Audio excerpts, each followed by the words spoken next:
Саламатсыңарбы урматтуу ата-энелер? Саламатсыңарбы балдар? Бүгүнкү сабагыбызда биз Манас жөнүндө сүйлөшөбүз. Манас деген ким болгон? Билесиңерби балдар? Ооба, Манас кыргыз элинин баатыры болгон. Анда эмесе ушул Манастын төрөлүшүнө көңүлүңөрдү бурамын. Балдар, илгери өткөн замандарда Каракан деген хан жашаптыр.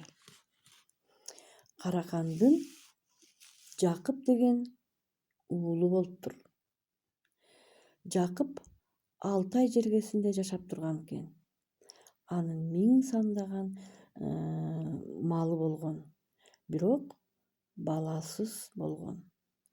Ал көп убакыт бою бала көрбөй, Кудайдан бала тилеп келет.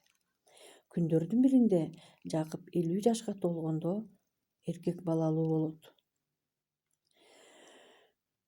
Эл чакырып той берет.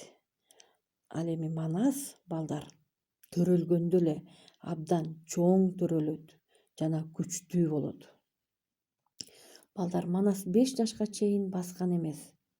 Ал эми 7 жашында ашкан тентек болуптур. 8 жашында 40 бала жыйнап ордо түзгөн экен. Ал эми 12 жашында Манаска акыл эс кирип, эл жерим үчүн деп күрөшкө аттанат. Манас балдар эл жүрөк күчтүү, акылдуу болгон экен.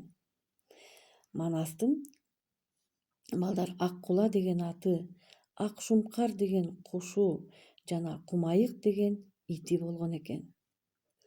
Демек балдар, Манас жөнүндө бизге Манасты манасчылар айтып беришет экен. Эмесе балдар, көңүл бурганыңарга абдан чоң рахмат. Саламат